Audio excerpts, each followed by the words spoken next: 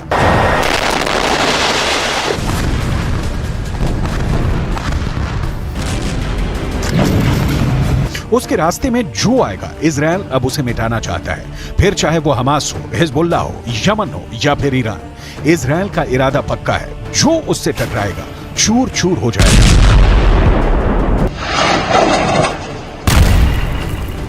इसमें कोई शक नहीं कि ईरान में इजरायल को लेकर इस वक्त बहुत गुस्सा है। ईरान के जनरल अब तक इजरायल की बमबारी को लेकर बहुत आक्रामक भाषण देते आए हैं, लेकिन इजरायल को डरा नहीं पाए।